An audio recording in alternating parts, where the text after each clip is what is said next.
Hi everybody, I'm Steph. Laura's not here. She's got some work commitment. But welcome to the Sister Circle podcast, the circle where as women we share, learn, grow, heal and thrive.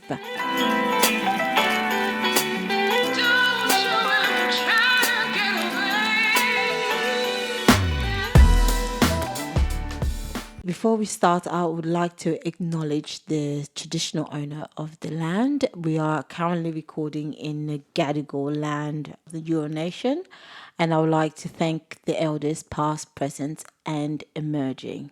Thank you, thank you, thank you. Guys, today I am so excited to continue with our boundary series that me and Laura started in the first two episodes. But today I'm excited to introduce my great friend Kia, who is here to talk to us about her journey with boundaries. I cannot wait for you guys to hear about her story because she's actually a superhero. Like for all of, honestly, she is a superhero, and I would want her to first of all introduce herself. Kia. Hi everyone, I'm Kia. I'm a 36 years old woman that moved into Sydney about 10 years ago. I've got two young kids and I'm married as well.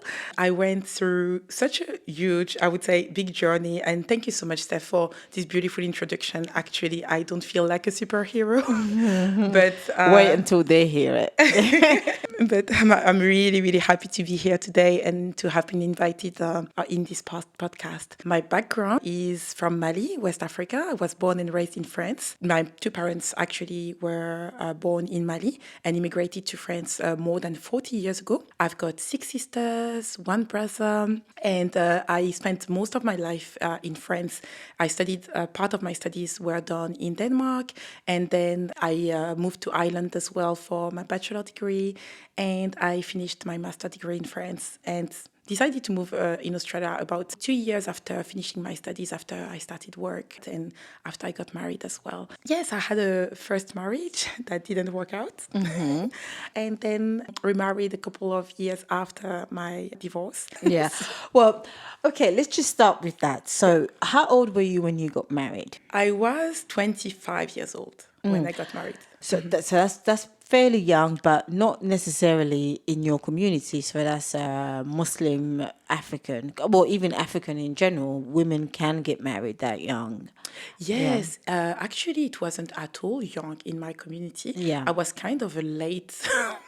Wow. I was seen as a late marriage because from a very young age, you've got pretendants coming into your home and everything. You don't even know that they are pretendants. They just come. It's family members or friends of family members and so on that comes and ask your parents if they could marry their son with you and everything Yeah. and so on. So that started very early on.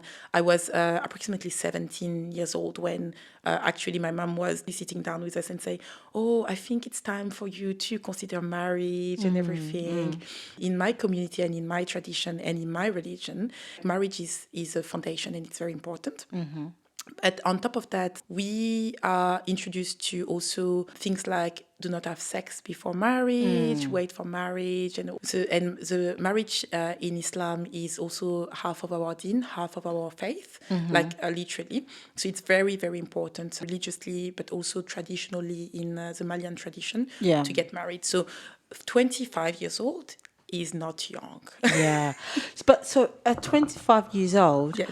what do you know at that point about, say, boundaries? So you're walking into a marriage to a man and leaving your parental home and your family essentially. What do you know about yourself, and what do you know about, say, boundaries in that from that point? I don't even think at that age I was thinking about boundaries and I knew what boundaries was. Okay. Like my idea of marriage and my idea of family was more the image that I had of my parents growing up, which was a respectful, happy, loving marriage.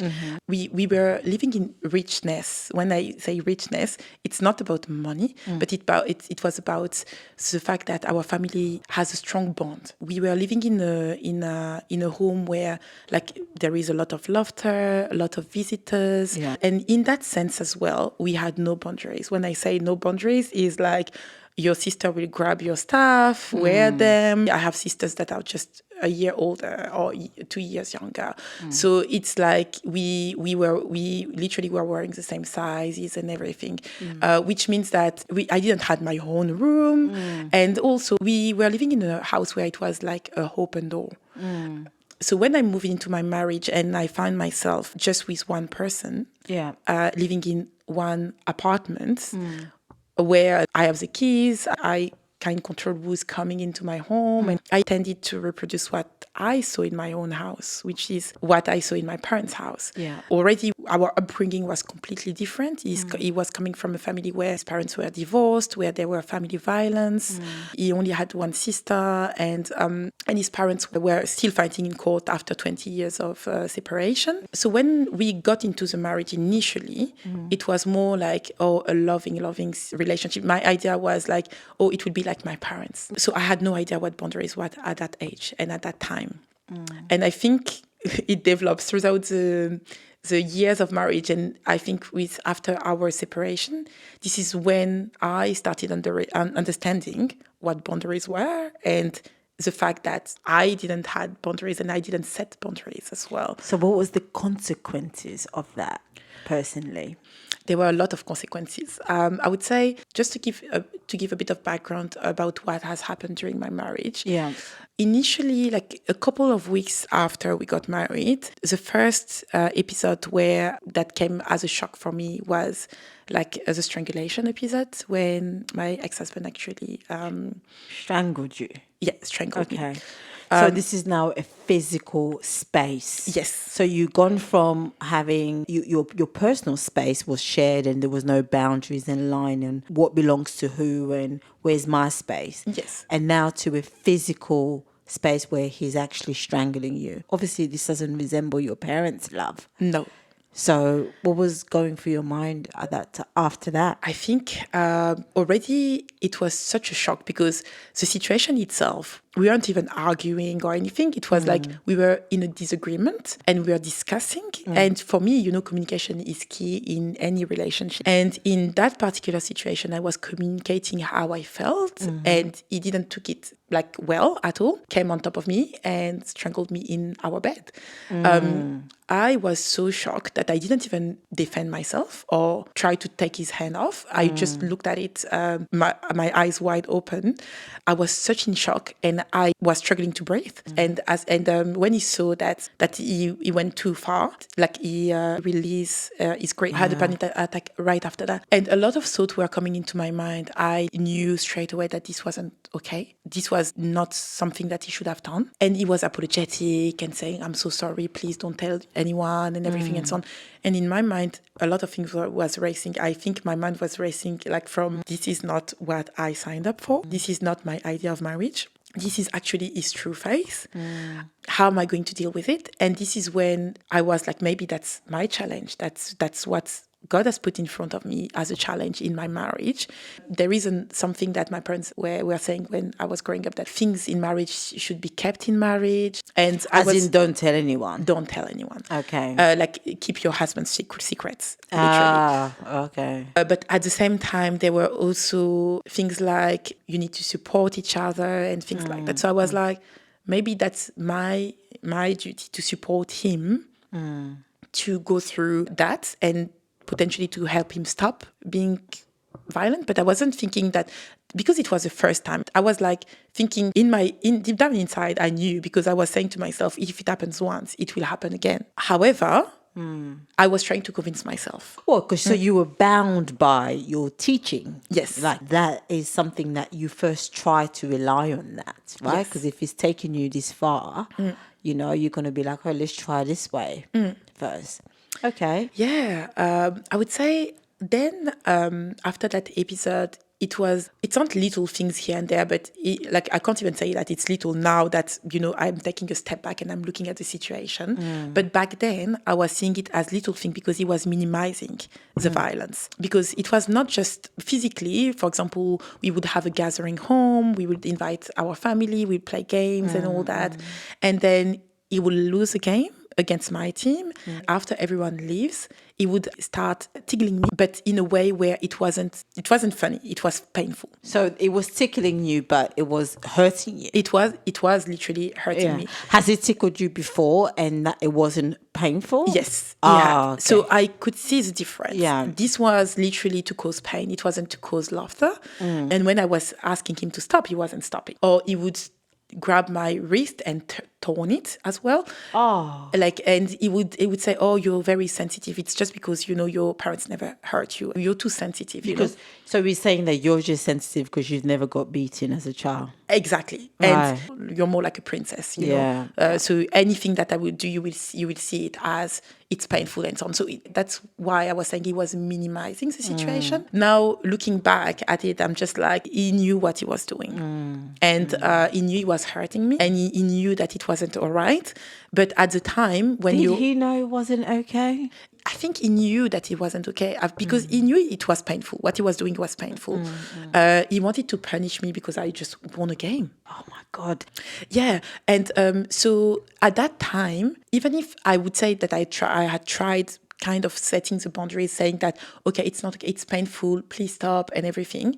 Even for me, I was asking myself, am I too sensitive? I was asking myself, maybe actually he may be right. Maybe it's not such a big deal. He's trying to tickle me. I was finding excuses for him, and I was like, oh, maybe his upbringing as well. He grew up in a home and all that where this was okay, maybe, and the way I grew up, it's different and so on. So I was trying to understand and all that. I would say during that overall marriage, I wasn't able to set boundary, whether it was sexual boundaries, personal boundary, personal space. If you don't mind, Yes. tell me about the sexual boundaries that you thought was needed, because there's a bit of a blurred line here, especially in traditional marriages that is bound by belief. There's just confusion in what means what.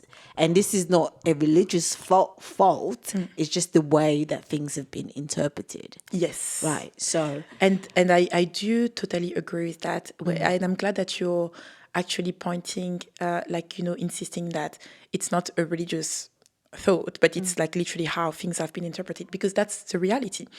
I would say I was a novice in sex. I had no idea. It was my first. Yeah. And I only had sex after marriage. So my idea of sex was a fairy tale idea of sex. When I say that, it's like I didn't think it would hurt. I didn't know that it would be a step where it would be difficult for me to. I was like, I was 25. I wasn't 17 or something. I was 25. So I'm seen at 25. You're still seen as a grown up. But because I didn't have a sexual life beforehand, my idea of sex was just what you see in movies, right? Right. And I had never seen a porn or anything, and even to. and what about in terms of education? And yeah, Did you get any insight about what sex was and how you were? Where did you get your idea from? so literally I was speaking with my friends. Like my elder sisters were like, we have such a big age gap with the two elders, so we never had the discussion about sex. My sister, that is just a year older than me, she was like me. So we got married on the same day at the same time. We couldn't actually share what we were literally thinking, this is it, potentially it's going to be our first time and so on. So my only idea of sex was discussion with my friends that already had sex, and it was mainly positive about what they went through. When it happened that I had my first experience, it wasn't like that at all. It was painful.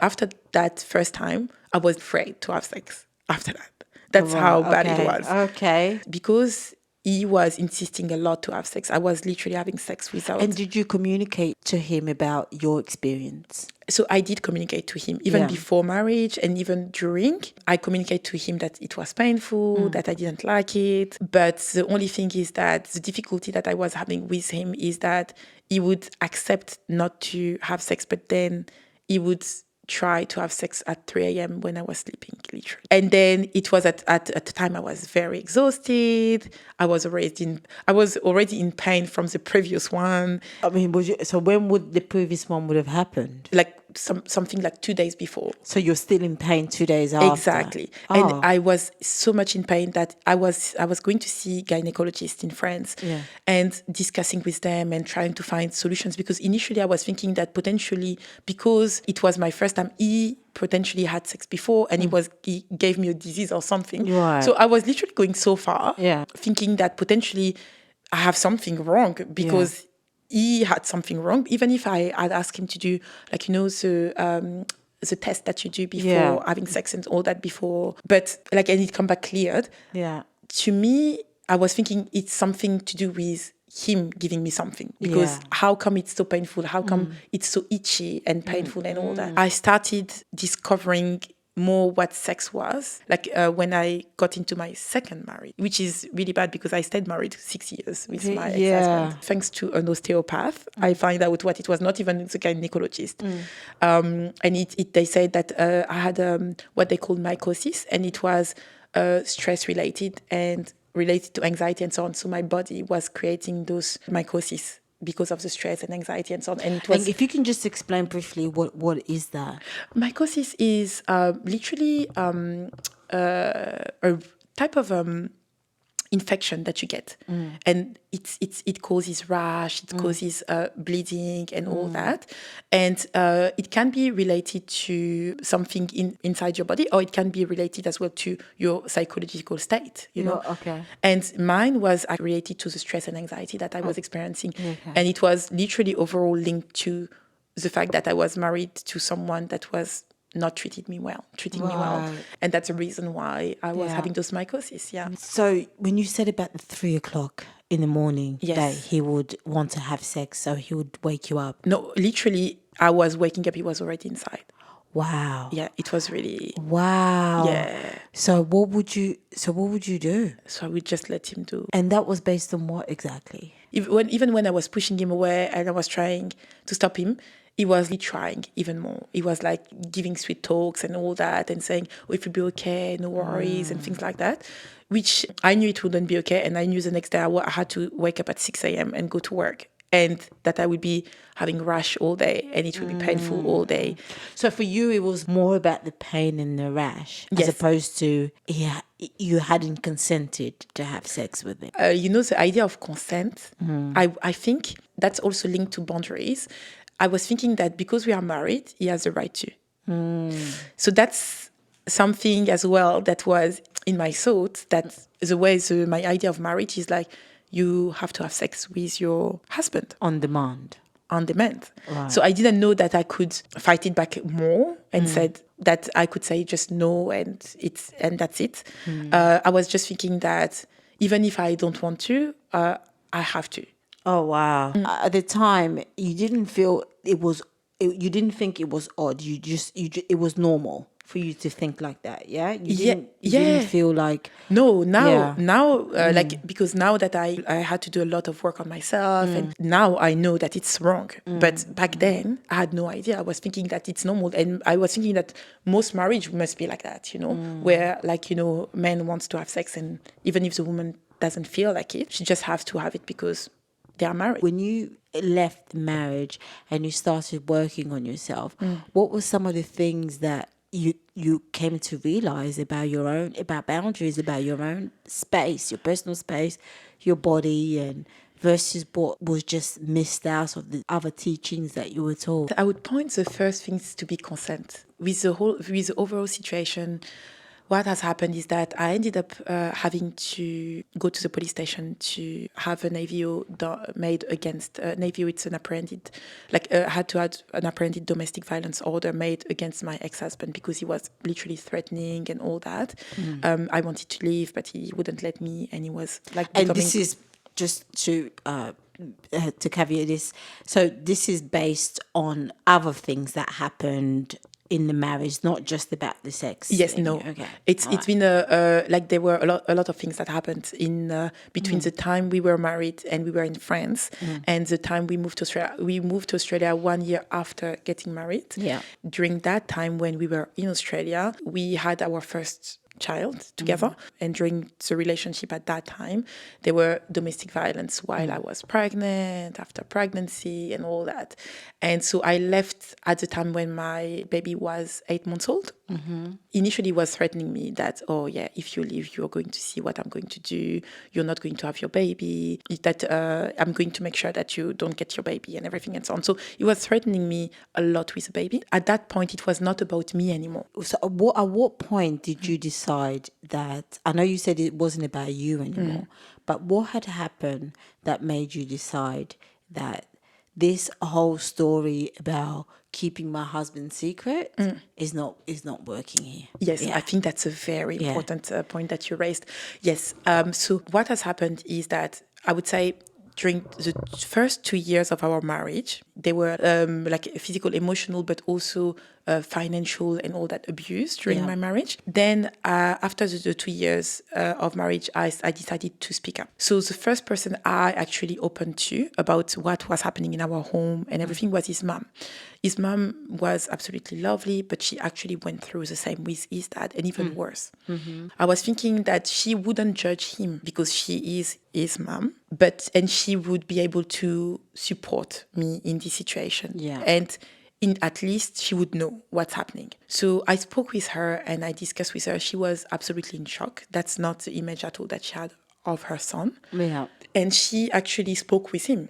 And like he was very ashamed and so on because his image is everything, right? Outside of marriage, like he looks like the perfect person. He looks like someone that is respectable, that is like, gentle, nice. Behind the doors, you see the real Monster. him. Exactly. Yeah. So that picture of him, that's what he was entertaining outside and even in front of his mom. So his mom was absolutely in shock. She was like, how can you actually repeat what your dad did to me, to your wife, knowing everything I went through with you and your sibling? This is just unacceptable. You can't do that to your wife. And I think your wife needs to tell her family about how you're treating her. Since then, he actually completely stopped. After that, we stayed 2 years in a marriage where nothing like that happened. He went back he was able to pull it back for 2 years. Exactly. Wow. And act for 2 years, be the person I actually married because we were in a distance relationship for 2 years before getting married. And at that point of time, this is when we decided to have a baby. So just to clarify, at the point where you saw there was the 2 years of peace and Exactly. he was well behaved and stuff, you thought, okay, we should start a family. This is actually going well. Yes, Yeah. exactly. And so I actually waited all that time. I waited as well.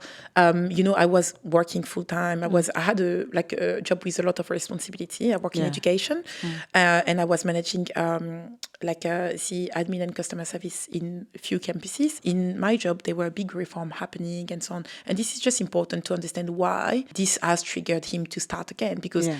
When I fell pregnant and I was 3 months pregnant, he actually said to me, you should take a rest from work because my contract was casual. They weren't planning to hire permanent staff because they were going through a big reform. And he was like, yeah, I would be supporting you financially and all that. But for you and for the baby, it's better for you to not be stressed with work and everything and so on. And to be honest with you, my work was very, very stressful at the time. So I was thinking, actually for myself, for the baby, it's actually better for me to take a step back. I have savings and plus he's going to support financially, and honestly we had no financial issues. We were well off, both of us together, and even with one salary we were fine, paying everything that we needed. So I decided to stop working when I was 3 months pregnant, and not even 1 week after that, when I came back from a Melbourne trip, he actually literally tried to kill my baby and myself. So this is when, at that point, I was like, that's it. I was like, I have to tell my family. So I literally Wow, this is sending chills through my body. So I actually announced to my family. On the day I announced them that my ex-husband was actually violent throughout the marriage since 2015, since January 2015 till at that time we were exactly in February 2019. And I was telling my family over the phone, overseas in France, while I'm here in Sydney, everything that my husband did. That the sprain that I had in my wrist in 2016 was not caused by me falling. It was caused by him actually spraining my wrist. And on that day, he actually put his knee into my pregnant belly and was pressing his knee down.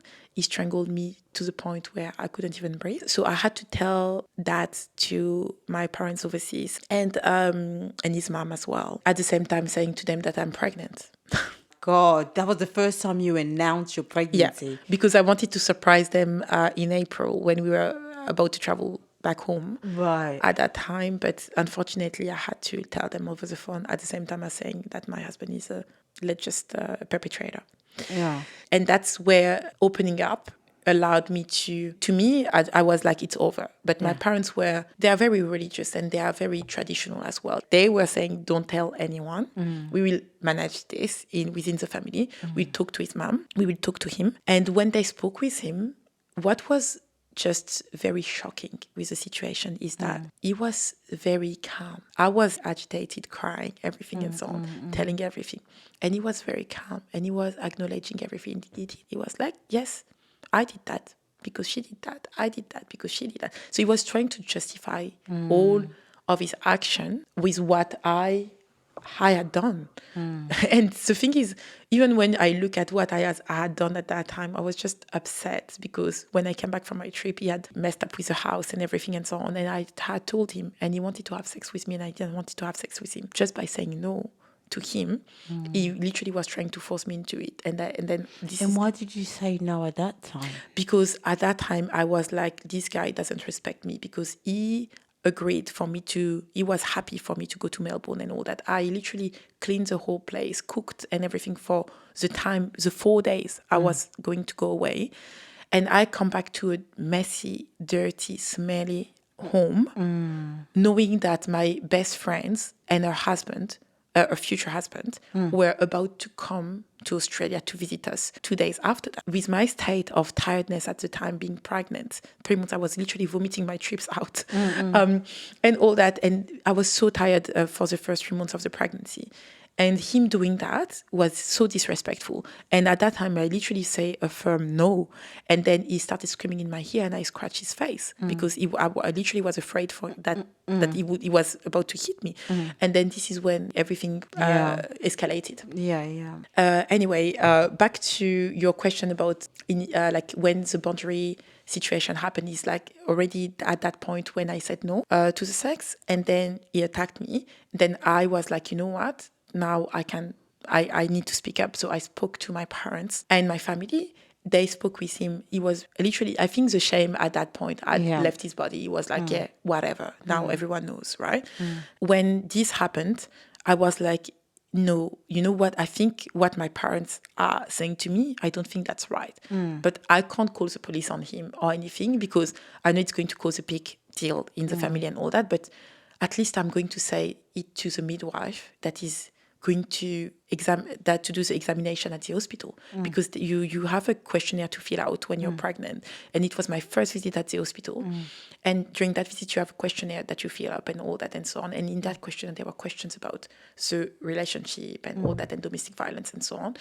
And I actually filled up the questions truthfully. But what I did say to the midwife, because she wanted to just discuss with me, I told her that it only happened that one time. And I didn't tell her that he put his knee in my belly and all that. So I kind of sent a warning and said, this is happening. But I didn't paint it the full picture because I knew he would get into trouble. And I didn't want him to get into trouble and all that and so on. So at least, I was like, at least I said it to someone. So if anything happened to me, at least someone knows, someone outside of my family knows, right? After that, like the way I was thinking, it was no longer I need to protect him, but I need to protect that baby. So not even you at this stage? No. So the priority just changed Yes. to somebody else, the baby, which is rightfully is an innocent child. Yes. But But it not wasn't me. you. Like, Yeah. I literally didn't even think about myself at all. I was thinking about the baby that's growing, Yeah. Like, for me, it was never about emotions. It was never about the fact that, oh, I love him. Oh, this guy is a husband of my life and everything. No, from the first time he strangled me, I stopped loving him. It was over already from that first strangulation. It was more, I need to help him out. Right.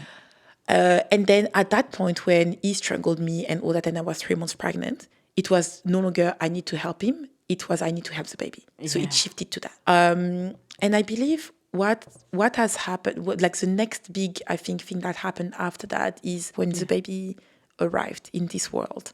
My mom came to Australia to stay with us during that time. Before she came 1 month before the birth, and she stayed 1 month after, so 2 months in total. I think it was a good revelation for me because my mom was able to witness his behavior. And I think seeing it from someone else's eyes as well, someone that I love so much, someone that I trust so much, and someone that is so wise and so very religious and gentle as well. So seeing the disappointment in my mom's eyes and seeing the fact that she saw what I saw, what I'm experiencing as well, that I'm not crazy, that it was a kind of validation as well. And it was something that made me realize how bad my situation is. I think before that, I kind of knew, but not thought, okay, But when I could see the pain in my mom's eyes, the sadness, the emotions that she was going through, I was like, oh, it's pretty bad because my mom is feeling like this. It's not because I'm feeling like this, but because my mom is feeling like this. Did she say anything to you? My mom's tried a lot to speak to him. So she said to me, Kia, the situation is pretty bad. Marriage is difficult and all that. What I think is as soon as I'm gone, you need to find another job. You need to be financially independent to be able to make decisions for yourself because you've always been financially independent, but this one is trying to literally use all your savings. So you're no longer financially independent. And that's very worrying. On top of that, he was so jealous of the baby. So he would make my life so difficult on a day-to-day. I was so afraid to leave the baby 1 second with him because he was so jealous of the baby. And he was voicing it. He was not willing to have the baby any close to us. He was any close to him. He was not even carrying the baby. He was carrying the baby only for pictures and videos to send to his family. And then here we go. Take your baby. It's your responsibility. He wasn't willing to pay anything for the baby. So that's the reason why my mom was saying, you're literally using all your savings because everything that we were buying for the baby was coming from myself or my family, my side of the family. Even the slightest thing. I remember the cot and the pram are the two things that he ended up paying for the baby. But after I literally paid it. I paid it before and then he reimbursed me because he wanted me to put that in my pregnancy, my wish list. As when you have a baby, you can make a wish list and everything. And my family and friends had insisted for me to make a wish list. So I'd made that wish list and he wanted me to put that in the wish list. And I said, no, those are things... He didn't want to pay for. He didn't want it to pay for anything. The second thing that I had set for myself is he was building up debts for me. So he was keeping a list. A list of rent that I didn't pay, the difference and all that and so on. So just keeping records of all that. As soon as my mom left, the next week I was actually applying for jobs. And this is when I found the job that I'm literally working at the moment. So I work in a managerial role at the university. And on the first day of the job, my son was starting daycare on that same day. I was in charge of pickups, drop-off, taking care of my son and everything and so on. My first day of job, he was coming back, sitting down and saying, this is how much you owe me. So your salary, as soon as it's going to come, to give me my money back and everything and so on. So he came back with his list of debt on my first day of job. I didn't say on my first paycheck. I said on my first day of job. Just so you know, don't make any plans for that money. Exactly. It's mine. Because it's mine. Yeah. And this is where I was there is no way. I'm going to reimburse that money. In my mind, initially, I didn't even want to reimburse that money because I don't think I owed him that money. But I was just to have peace of mind, I'm just going to put money aside to pay for my son's daycare. I will also try to put some money aside for emergency situation. And I'm telling you, I started this job, I had 1,000 left in my account. So I was close to zero. So this is just you using your savings. Me using my savings throughout that year or like it was there throughout, no, not even because I stopped working in March, no, in February 2019, and I went back to work in January 2020, so almost a year. When my son was 6 months old, I left to go to my friend's place. And then I was like, that's it, I don't want to stay with him at all anymore. I left with my baby. And what had triggered that is that it was COVID. It was very difficult. My job, I had a lot of meetings and all that and so on. And my son couldn't go to daycare because of the COVID situation and so on. And he was home doing nothing. The only thing that I had asked him to do was just watch the baby while I'm on a meeting. He wouldn't do that. So I had to take my baby. My baby was on my knee. I apologized during the meeting and advised that I have my baby with me, that he can't go to daycare. And I was literally managing crisis at work while managing crisis at home. Wow. And this is why when I was like, why am I doing that? It's going to be much easier for me to be just by myself rather than being with someone that is useless, literally. And that's abusive. Making my life so difficult and not willing even for my friends to come and help out, because my friend was willing to come even during this crazy COVID time to look after my baby while my husband is doing nothing at home. But he didn't want the friends in the house. He didn't want the friend in the house. Wow. And I was still in probation period. Just can you imagine? Sabotage. And he did say, I want you to lose your job. I don't want you to have a job. Oh, so he just came. He voiced it. He just started being upfront with it. Yes. Yeah. No, he was no longer hiding anymore. Yeah. He was like, I want you to lose your job. I don't want you to keep this job. Your job is to look after this baby. And your job is to not look after us. Yes. Yeah.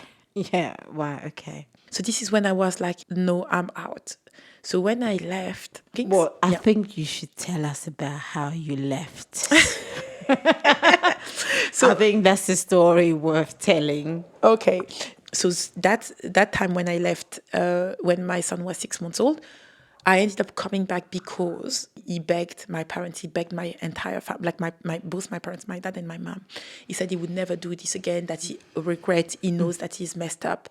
So he admitted everything he's done throughout the marriage, everything. When I say everything, he admitted everything. And he begged my parents for them to make me and our son come back, that he would never do that again and everything and so on. And I even went once with my son, in between myself coming back, to have a discussion with him. And this is when he admitted everything and so on. And he said that he messed up, he would never do it again, that he understands what he's done is wrong and everything and so on and so on and blah, blah, blah. And I'm just like, I don't believe you. And he begged. And I said, I need to think about it. So I left. And my parents actually are the one that said, Tia, just think about it. Give him we are just begging you just for a last chance. He made it clear that he's no longer going to do that. He's going to be financially responsible. He's going to be a responsible husband. He's no longer going to make your life difficult and everything and so on. He promised that to us. Hey, Steph, on the first day I put my feet back into this apartment, at the door. At the door. At the door. So I'm here with my baby, with my belongings, at the door, coming back into this home that doesn't even feel like home anymore. After 2 weeks having left this place. And he said, I knew you would come back because you don't have the choice. Wow. Oh my God. Yes. Oh my God. Even when I was coming back, I knew. Yeah. I knew already. It's not as if I was coming back because I was thinking, he would change and everything. Yeah. Hey, to me, all that was not happening. Yeah. So when I came back, I knew already. It's just I wanted my parents to have their closure because my closure was already done. Yeah. At that point, this is when I said, hey, plan is starting today. So I started planning. I planned my escape. My escape was, first of all, I need to find a place to live. Because what has happened is that he said to me, we will downgrade if you don't pay. He literally wanted to spend all my money and keep his money. So he wanted my money to be spent into the place we were living, a 2-bedroom apartment and all that. And it was in a prime location in Sydney and all that. And on top of that, he would go buy Wagyu beef, like things that are so expensive, like, on a day-to-day basis, and say, we have to pay half and half. And then make me spend, but he's earning much more than me. Yeah. So making me pay more and everything and so on. And this is when I was like, that's it. My money is my money. You're not going to have any more access into my money. And what was great is that I never had shared account. I always had my own account and everything. And I was always responsible for my own money. But and I was not willing to pay, like he would go do $900 grocery shopping. I'm not going to pay $450. He was making everything for me to have less savings. So he was building up that spreadsheet with all the money that I owe him, and he would email me. Oh my God, that's gross. Wait. Wait for it. In my mind, I was planning my escape. So I literally went to see our building manager, and I did say to her, I explained to her the situation. I said, this is what's happening, and you want to move out because our lease was ending. Now I'm situating ourselves in June 2020. Our lease was ending in July 2020. Like the first time I left was in April. I came back in April. So I went to see the building manager towards like that same week I came back, so which was end of April. Yeah. When I spoke with the building manager, she did say, please do not worry. I will find a place for you. 2 days after, she was calling me, find a place. And starting in July. Yeah. 4th of July was the start of that lease. Yeah. And I said, I'm taking it.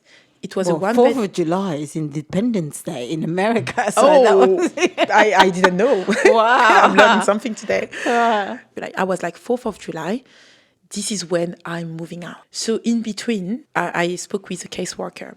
And all this, I was working full-time from home. He was working from home. He was kind of working on project because there were not too much project at that moment, but he was fully paid during that time doing nothing, right? And daycare reopened for my son, so I was able to put my son at daycare and so on. So I literally subscribed to a gym membership just to be able to make my phone calls, get out of the home. Wow. So did all that, got in touch to see what's my right in Australia, understand the legal system as well, to plan for moving as well, go buy all the furniture and all that, and make the delivery happen on the day I'm moving, because I can't plan beforehand, right? So I was literally doing all that. And then what has triggered me to move even before my due date? So on the 2nd of July, this man comes and argue finance, because he wanted me to pay the money that I owed him, the grocery shopping he went and bought. So he had made, like he said, I owed him, knowing that I had already paid him the rent during my pregnancy. That You actually paid that? I actually paid him that. I paid that off. And as soon as I made that payment, he came back again with more bills that I don't even know where they come from. And so he made up bills and all that and things that I owe him and whatever. And I'm just like, this is crazy. Yeah. So I said, I'm not going to give you a cent. So he got very upset. And he started screaming and all that and so on. And I literally ignored him. And then at some point, our baby wake up. And he actually, that day, I think what has happened is that the next day, on 3rd of July, it was a Friday, his company had asked him to come in the office. Yeah. But this was literally random because during the whole COVID time, he was able to stay from home. And that day, they called him to come in the office. Look at God. I'm telling you, God is the greatest. God does everything for a reason.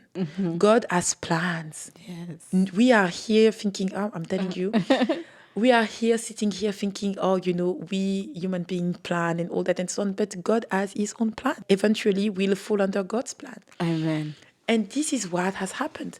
So on that day, on that evening and so on, leading up to the 3rd, arguments and so on. And then the baby was crying, and I took the baby with me and I put the baby in bed with me. And he starting to push him away, to push me and the baby away of the bed. So on the bed, he was like, no, I need to sleep, the baby's going to annoy me and everything and so on. And our baby is a pretty chill, calm baby. And he started putting his elbow towards my baby's head, on the bed. And this is when I was like, there is no way. So I took my baby, put him back in his cot. He took the baby, put the baby in the cot, and then came back in the room right after doing everything that you want to have sex with me. Oh my God. I'm sitting here saying all that, and I'm just like thinking it's crazy. It's How crazy. even his brain is thinking. How can I have sex with you right now? I said firm, no, I'm not having sex with you. And then he started touching me and everything and so on, and like fumbling and all. And I'm just like, don't touch me. I don't want to have sex with you. So I turned my back towards him.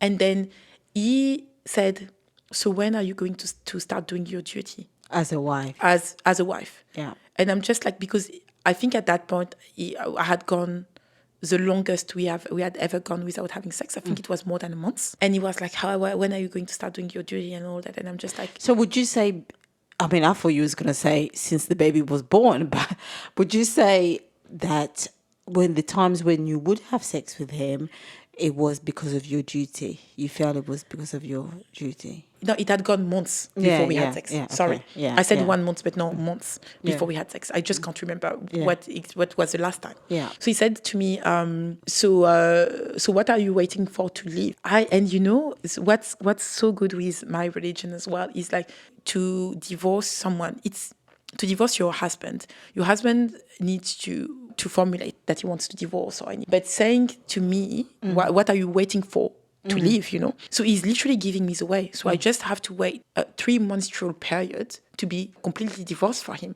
So literally he gave me the freedom on saying those words. The freedom that he thought that I would potentially beg for not getting to stay. Yeah. He gave that to me for free. Like literally, without me having to do anything, without me going to see a religious person, an imam, or someone to organize a talk, a divorce, a mediation, something to have an amicable divorce. He did it in a ugly way, but he still did it. This is when I was like, that's it. That's my way out. It was 3 a.m. that morning.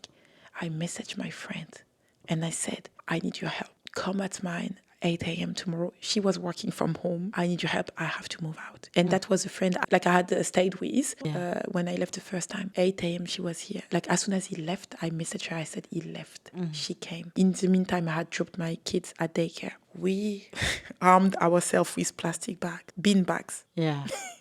And we started putting all my stuff inside, moving everything. And the building manager had given us a place to stay in the same complex, but knowing that lease wasn't about to renew that lease, and he wouldn't find anything within the complex area. Yeah. She was like, all good.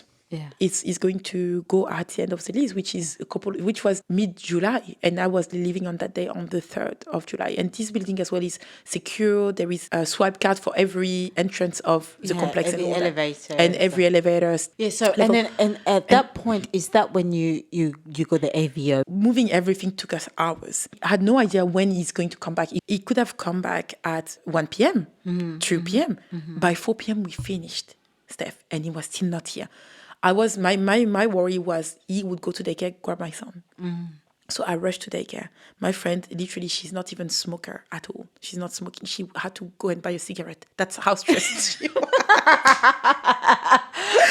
She was like, I have never been that stressed in my entire life. Adrenaline. And I'm telling you, I don't even know how we carried all our stuff. Yeah. But we did it. Yeah. We were out. We took all our stuff, all the important belongings and everything. Then I rushed to my son's daycare. I asked them to make a milk bottle for him, so I could go straight to the police station, and I advised them everything that was happening and everything, and rushed to the police station in Mascot. I can't thank enough Mascot police station because they've been the most supportive police officers I have ever seen. They've literally supported me throughout. So I stayed there from 4:30 p.m. till 9 p.m. They kept asking me the same questions and all that and so on to see if my story, if I would change something, if it would be the same and everything, if I'm telling the truth and everything and so on. And then a detective came in and this is where I'm going back to our initial topic, consent and boundaries. When the detective came in, he actually said to me, do you know that what has happened to you is offenses that can be punished to the federal level? Why? Because of the fact that literally this is rape. This is not okay. You never gave consent. And how was hearing that? I think I was shocked because I had never seen it this way. I never viewed it this way. I was thinking it was my duty, you know? Even when he said, when are you going to do your duty? I said, never again, because I knew it was over. My marriage was over at that time. So when the detective said that, actually it triggered something in me. I was like, what? Is that really what I went through? And is that really what has happened? And telling them my story, seeing their face as well as police officer, they hear a lot of stories, right? On a day-to-day basis. There is much worse than what I'm going through as well. But their faces, the way they acted and so on was absolutely crazy. And guess what happened next? I received calls, like a lot of missed calls. And the police officer with me saying, do not answer any call. And then they receive calls themselves at the Mascot police station. Yeah. And they say, guess what? Your husband said that you abducted your son, your child. Like, I'm so glad you came before he came. Yeah. And he did. So he called the police at that time. The police went at the apartment and he was saying to the police officer that I abducted the child and so on. The police arrested him on the scene and bailed him for 1 day. And while he was getting also interrogated and everything and so on. It was a shock for him because he never thought That would happen. that would happen. Yeah. And also bear with me that I warned him. I did tell him when he started threatening with my son and saying, I would say that he was saying things like, I would say that you're hitting your son. So like this, they would take him from you and place him, into in care and all that and so on. So it wasn't even, I'm going to keep Take our son, the kid. take the kid. I'm going to place him in care. In care. It's almost, but it's, well, that's a different topic and altogether. So what would you then say, like looking back in retrospect, Yes. that you've come to learn overall about boundaries? Wow. Like, where are you now with it? So I would say, like, the first thing is when I went, like, I think the first big learning that actually made me realize what boundaries is, what safe boundaries are and all that, is when I went to this woman retreat for women that actually experience domestic violence. Yeah. And different type of violence as well. Like sometimes it's from parents, sometimes it's for husbands and all that and so on. So different types of violence. So I went to that particular retreat and there was that beautiful lady, her name is Jan. She actually studied neuroscience behind traumas. Yeah. And she started talking to us about, when she was talking, I was still justifying what my ex-husband went through when he was a child. That's what made him act like this and everything and so on. And she said, you need to stop now. She said, in a healthy relationship, when you enter any relationship, whether it's with your family, parents, siblings, anyone, your husband, your workplace and so on, you always need to enter a relationship thinking, I'm okay and you're okay. Yes. If you enter a relationship thinking, I'm okay, but you're not okay, you're going to put yourself at risk because you're always going to act like a savior, but you're not God. Absolutely. You're not a savior. Oh my God. And that was so powerful. I was like, actually, she's right. And she said, never enter a relationship where you're like, I'm not okay, but she's okay. Because you're going to be dependent on that person and trying to grab everything from that person. Never enter a relationship and saying, I'm not okay, you're not okay. Because you're literally going to drag each other down. Always enter a relationship with, I'm okay, you're okay. And this actually was the first revelation about boundaries. Wow. My second revelation about boundaries is when I went through hypnotherapy. Because for me, I wanted to understand the reason behind my decision not to leave before. Because everyone was asking, why didn't you left? Why didn't you say anything? Why?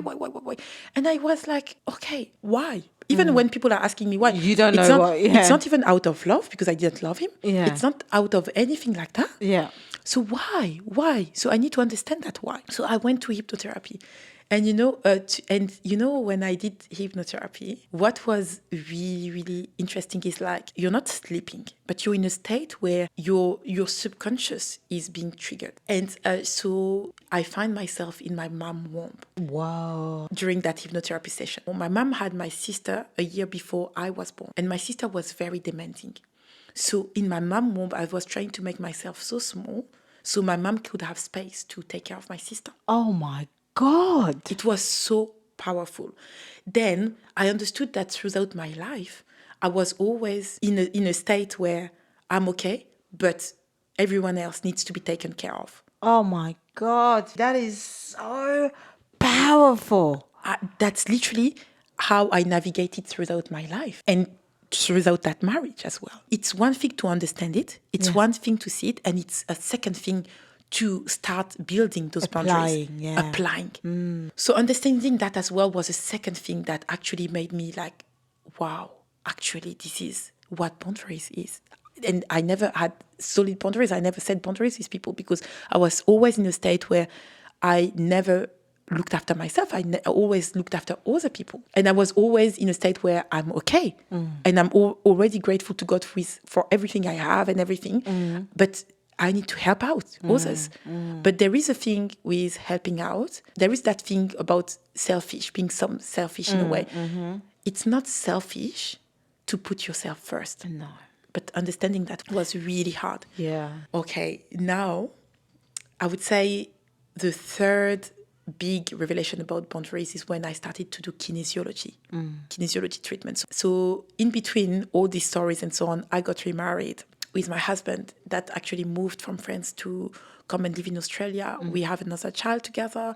He actually came into our life when my son was 2 years old, and he become a father for him, and he's like, my son adores him. We had to go through 2 criminal courts with my ex-husband and a family court that just ended this year, so 6 years navigating through the justice, like the court system. So we had a car accident back in 2023, October. After that car accident, I had to go through 2 hip surgery and a pulmonary embolism as a result of one of the surgery. So I almost lost my life as well. All that to say that life situations and so on came back as it was necessary for me for my growth.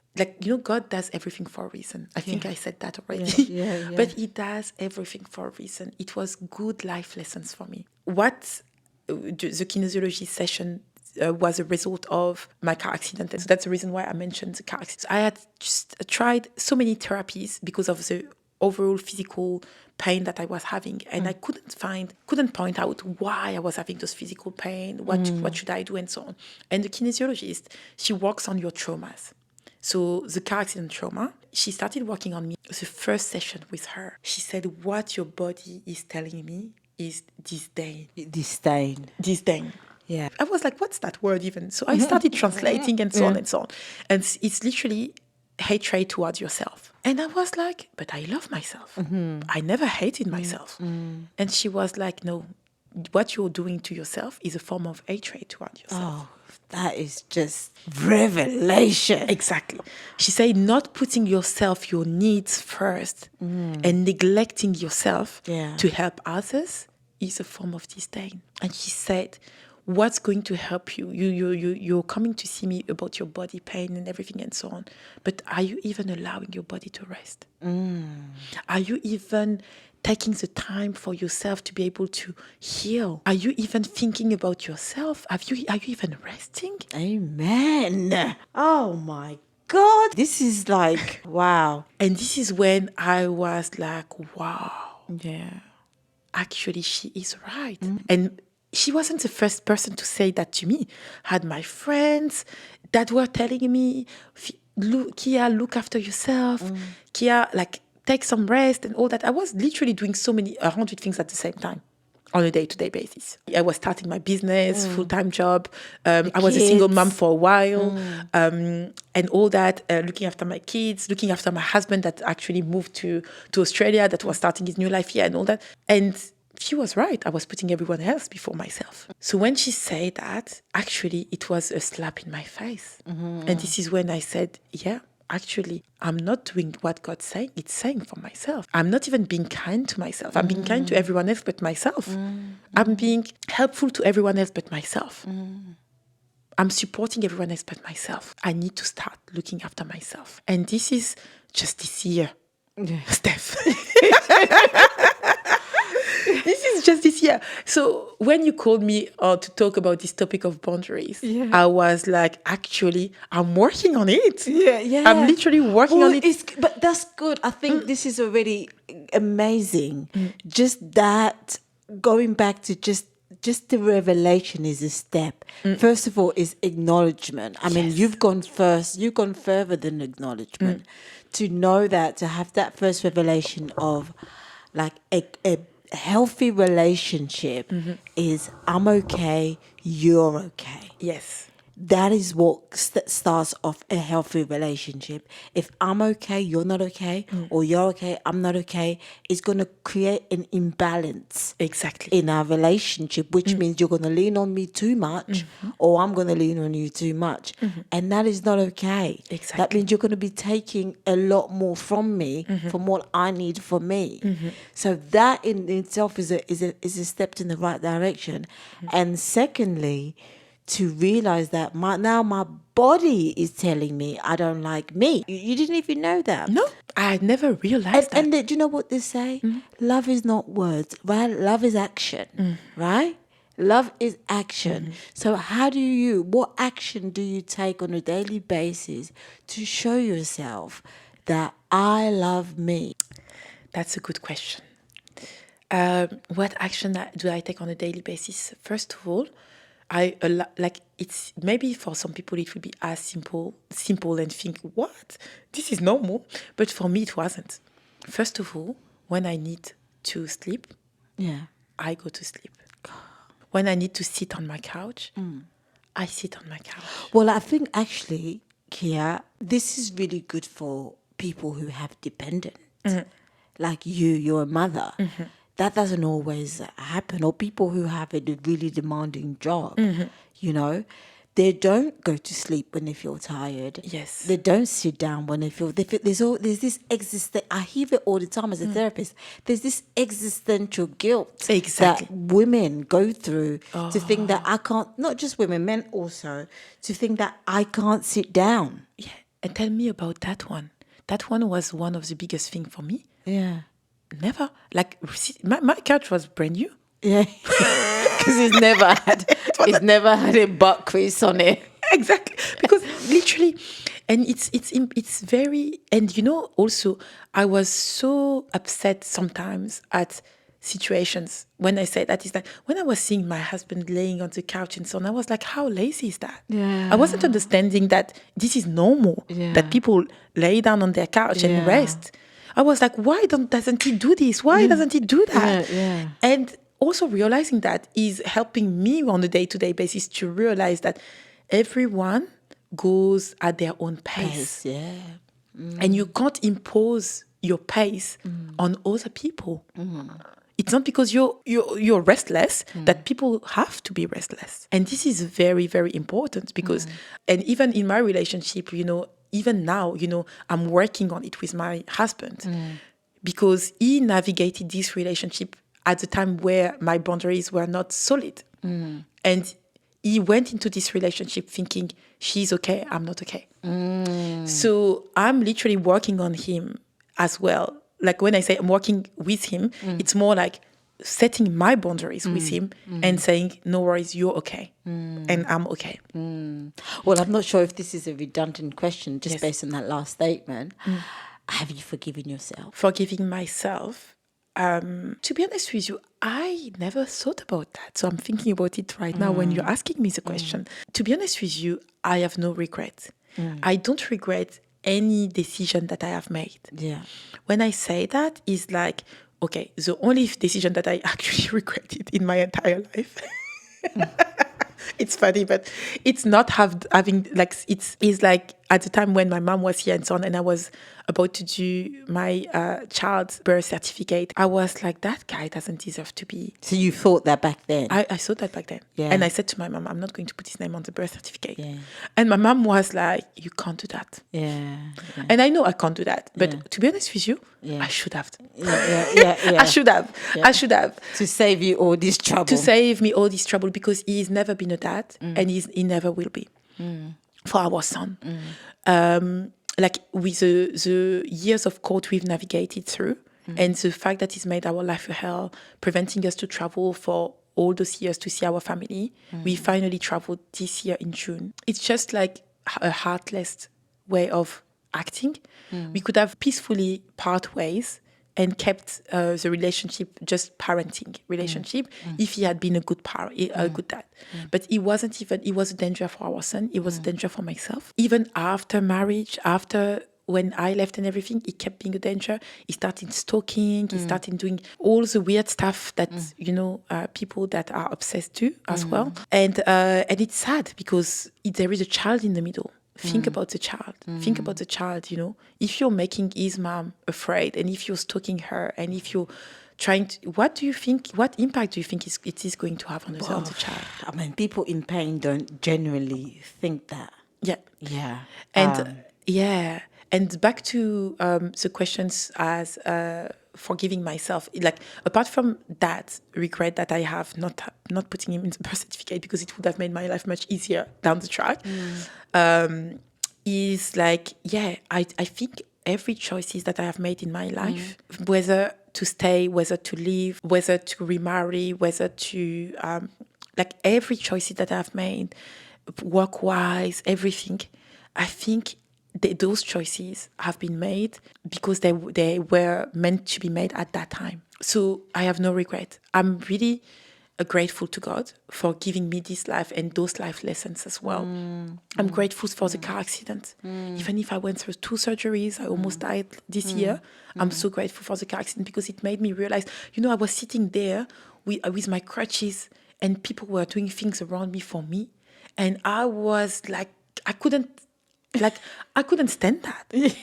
I couldn't stand that. I was boiling inside. I wanted to do so many things and so on, but I was physically unable. And it was the first time in my entire life where I was physically unable. Even when, I know, emotionally I can take a lot because I'm not such an emotional person. I'm more rational.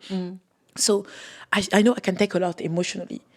But being physically unable was really hard for me. Oh my God. This was a big lesson. I had no choice but to sit on that couch. I had no choice but to let other people do things for me. To actually use your couch. Exactly. Yeah. I even was trying. I was going up with my crutches, trying to plate food and everything. And they were like, what are you doing? No, I didn't feel comfortable when people were serving me, Yeah. And this is when I realized that, sometimes it's okay to let people help you out. Yeah. Without you having to help in return. Yes. Allow yourself to be helped. Yes, because the way that the universe works, the way that God works is that you don't have to repay the people who pay. Exactly. The people who you help don't have to repay you. Exactly. It comes back anyway. Exactly. Yeah. And so that's literally, and going through that pulmonary embolism situation, and being at the hospital for 4 weeks without having to look after my kids, carers had to look after my kids. My husband had to look after my kids. During that time, I had the time to think. I had the time to be by myself. And there is not even one day, no, only one Friday, but out of the four weeks I was at the hospital, I had visits every single day of friends coming, helping, supporting, food I put on weights, everything. I was like, actually, I wasn't even expecting all that love during that time. And you came, and I still have the plant that you brought. Actually, each time that I see this plant, I'm always thinking, oh my God, all this is love and support. And this is humanity. This is how I see humanity and so on. And this is when you've got, all these village that I've created around me has been such a supportive village throughout all my hardship, all the times, the difficulties I went through. Yes, I went through a lot of difficulties, but in every difficulty I went through, I had a lot of easiness. That's what we say in Islam as well. If God puts you one difficulty in front of you, He will put a lot of ease as well for you. Yeah. And the thing is, if you focus your attention into the difficulty, you're not going to go far. Exactly. But if you focus your attention into the ease that is putting for you and everything that is making easy, every I would say blessings that is giving you in that difficulty, you're going to be grateful for even having that difficulty. Yeah. Yes. So in all that to say that you are thankful for your experience, for your life experience. Exactly. Because it's made you it brought you to where you are today. Exactly. Yeah. And it's making the person I am today. Yeah. And it's going to allow me to teach my kid at a young age what boundaries are. I'm literally starting very early. Yeah. My son is 6, my daughter is 2. Yeah. And we are starting talking about boundaries. I'm talking about even this is your private part. Like no one is allowed to touch your private parts.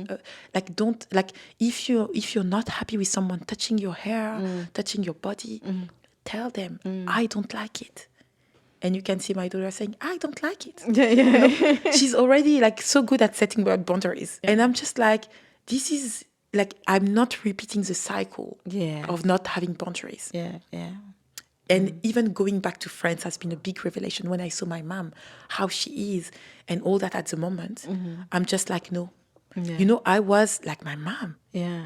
I was repeating the patterns of my mom. Yeah. And like I had a family member that came to my mom's place 9 months with his 2 teenager kids. As my mom was serving him food in his room and everything, he wouldn't even go out to eat with everyone. And they stayed for 9 freaking months without being invited. They invited themselves for 9 months. And I was seeing my mom running around to please him because he doesn't like this in his food and he's liking that. He's making, he's like a little king there, right? In his kingdom. And I'm just like, this was crazy to see. Going in France was another revelation. I was like, yep, definitely. I'm working on it and I need to keep working on it because I can't keep doing that. I can't keep repeating this pattern. Absolutely. Oh my God, Kia, I cannot thank you enough for this whole story. I mean, the listeners, thank you so much for sharing your story. I knew that this was going to be an incredible story anyway, but thank you for actually sharing it with us. So we're going to wrap up. Well, everyone, thank you for listening. Do like and subscribe and share this with anybody who you think would appreciate this story. This is really great. So I think there's a book in it. Actually, Kia, I think there's a book in it. You should think about writing this, a workbook or something. Yes. For women. Well, that's the close of this week's circle. If you've taken anything from this conversation, do let us know in the comment section also. And if you have any question you'd like our opinion on, you can email us at thisistercirclepodcast@gmail.com or on our Instagram account. Join us next week in a new circle. Until then, have a great week.